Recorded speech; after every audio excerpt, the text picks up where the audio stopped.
Here at the Character Creation Lab, we use our vast understanding of science to build the perfect heroes and heroines for romance novels. Today, you're going to see something very special. We're designing the perfect cinnamon roll hero. It's a delicate balance of banter, nuzzling, nurturing. Once we're finished, it's all up to the state-of-the-art particle hadron fusion collider accelerator to complete the task.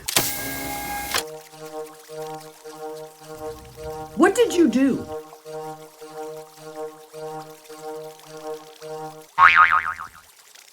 Oh no, this is a disaster. Hi, my name's Bea. Welcome to my channel, Mama Needs to Read Romance, and talk about some of my favorite rakes. I don't like rakes, except when I do, because sometimes they're written so well, you just can't help but fall under their spell. So what is a rake? He's bad. He's often a womanizer, let's just face it. He's been around the block and has left a trail of broken hearts in his wake. He never cares about anything, is generally ready with a witty comment, and usually enjoys gambling or drinking to excess. They're considered morally gray, but of course they're insanely charming, devilishly handsome, and irresistible to all women. I'm so excited to do this collab with Christi of Christireadsalot. I can't wait to see her list. It is probably going to be at least 3 times as long as mine, let's just face it. But I've got some that I can't wait to tell you about today. Let's dive in. I'm going to talk to you about a couple books by Eloisa James, which have some great rakes. So The Desperate Duchesses and The Desperate Duchesses by the Numbers books. Those are 2 series that altogether are 9 books. That's actually how I got started in romance, reading all 9 of those. Of course, I read them out of order because why would I do anything in order? Anyway, the Duke of VA is featured in all of them. He's a young man in the first 6 and finally gets hitched. And then in the last 3, the Desperate Duchesses by the Numbers spin-off series, he's an older gentleman still doling out that wisdom and still being a little bit scandalous here and there. But he starts out in the series as a real cad. He is a bad guy. Nobody likes him. But over time, certain things happen and he matures, and finally by the book A Duke of Her Own, he's ready to find love. Of course, we're gonna look at his gorgeous back in this step back. He's very witty, extremely charming, of course, but like I said, he's a bad guy who's really only out for number 1. I thoroughly enjoyed seeing him find love in this book, but I highly recommend the entire series if you really want to appreciate the Duke of VA.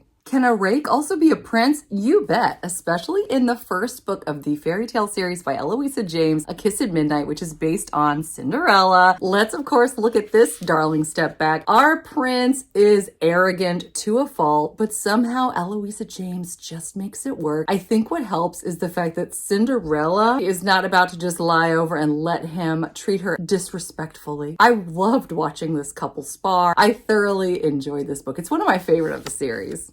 Again, talking about character arcs over a series where you see them be bad boys and then slowly become the best men ever. Oh, another one of my favorites is Leo from Married by Morning, which is the 4th book in the Hathaway series by Lisa Kleypas. Let's look at the step back. I adore this man. He's got to be one of my favorite characters that Lisa Kleypas has ever written. We see him in the very first book of the series, a complete mess. He's in an opium den. He's with all the women. He's nursing a broken heart though. And we see someone who is totally wrecked become someone who begins to heal. And at that point, he is ready to make our girl Catherine's life miserable. He is so arrogant. He drives her crazy. Well, and she drives him crazy too. Cam Rohan, who many of you know and love, either from the Hathaway series or even from the Wallflower series, helps keep Leo in line because man, does he need help. But by the end, this rake is fully reformed and so yummy.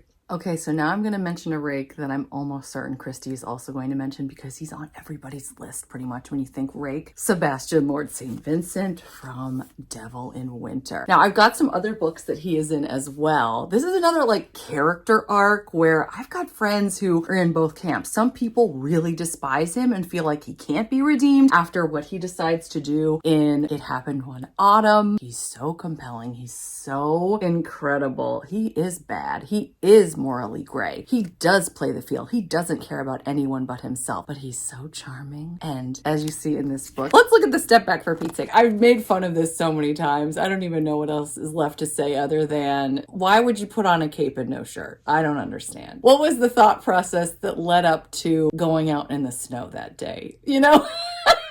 Apparently this is how rakes dress, maybe. I'm not sure. Anyway, okay, I'm sorry, I'm getting distracted. He decides to help her out. He needs money. She's got it. She needs his protection. So they get married at Gretna Green. And he thinks she's just some mousy gal. This is Evie, by the way, who's just about everybody's favorite wallflower. I adore this woman so much, especially because nobody realizes just how incredibly strong she is. And she goes toe to toe with him in fabulous scene after fabulous scene. And by the end, he's laid bare. He is fully reformed, I believe. I love his redemption arc. Because people love him so much, we see him quite a bit in this book, where this is his son's book. This is his daughter's book. He's in this book a lot too. I'm not going to say how, but he is. And I love the love scenes that we're still able to enjoy between Evie and Sebastian all those years later. To see that love still exists even many, many years into marriage. I just love it. I will eat my hat if Christi doesn't also have him in her list. I've read a lot of Highlanders in my day, but this guy's a rake that takes the cake. Yes, I said that. Let's forget I said that.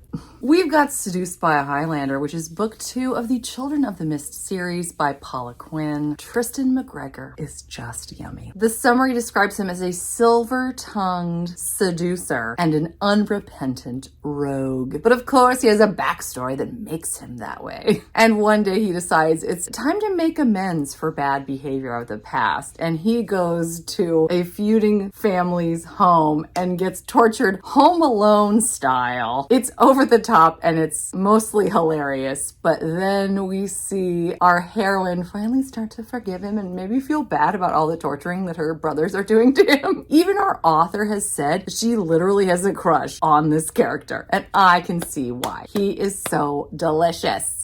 One of my favorite recent rakes that I absolutely fell in love with, thanks to Elizabeth Hoyt, who I think is able to write rakes in such a way that I continuously fall for them. We have Griffin Redding. He's bad. He's supposed to be protecting our lady hero here. She's supposed to be marrying his brother, and yet the two of them cannot keep their hands off of one another despite her better judgment. And we need to look at this step back. What am I doing not showing you the step back right off the bat? Oh my gosh. Look at this. Oh my gosh. I love this so much. He owns a gin distillery, which is so bad. The first time she meets him, he's actually, how can I put this delicately, in the arms of another lady. She throws her earring at him while he's doing the deed.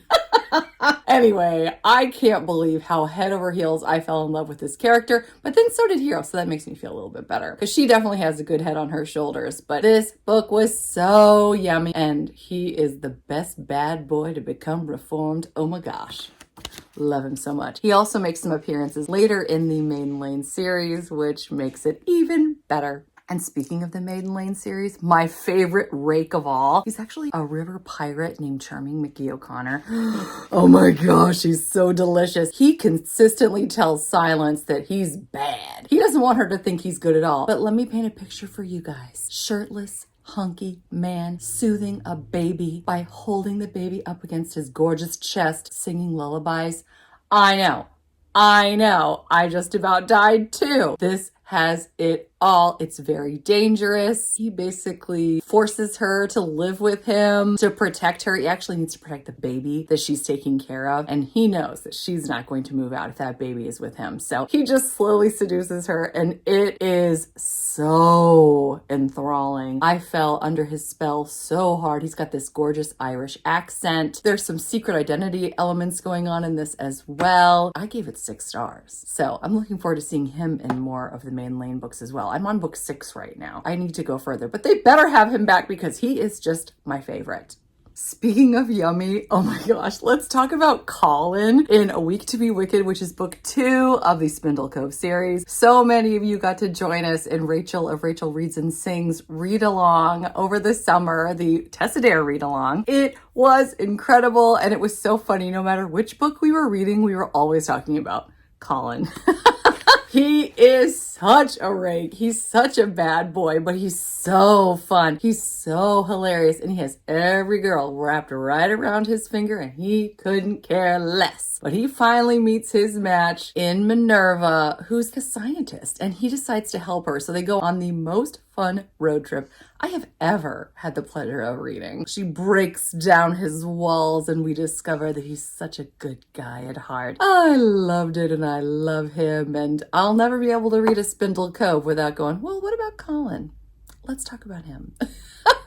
Remember earlier when I mentioned shirtless man comforting baby? Another scene right up there is an adorable man carrying a basket full of eggs while being chased by a chicken, running around with a little girl. It's just adorable, which is something that you find in An Earl to Remember, which is book 2 of the Unforgettable Love series by Stacey Reid. This guy really is a rake at first. I did not care for him at all. I didn't see any redeeming qualities. He is a womanizer. He really comes on to our heroine, who is a chef. She's working on his yacht, just trying to make ends meet, to make a name for herself. And he really comes on strong in a way that I did not appreciate. But after his girlfriend decides that she's sick of him and his ways, she kicks him overboard, literally. He comes on shore with amnesia, and our heroine then decides, you know what? I am going to make him pay me back for what he was supposed to pay me when I was a chef on his yacht. So I'm going to tell everybody that I'm his wife. I'm going to have him pay off what he owes me by working around my grounds. So we start there, but he believes that she's his wife. So of course he wants more from her than just instructions. He wants some love as well. This was such a fun book. I enjoyed it immensely, and I loved seeing our hero become an actual hero and not just a jerk.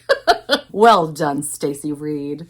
And I shall close this video with one of my favorite rakes. We have Chase Reynard, book 2 of the Girl Meets Duke series by Tessa Dare. He's so gorgeous. Oh, I think he's so super cute. And I love the step back and the cover. All the women have tried to tame him. He is not interested. And he decides to hire a governess to deal with 2 little girls that are in his care. And slowly she teaches him what it means to be a gentleman. And I was here for it. He decides he's just gonna seduce her to understand what the physical love feels like. He did drive me a little bit crazy in the 3rd act, but still, I mean, he's a rake. He's working on it, right? He gets there by the end, don't you worry.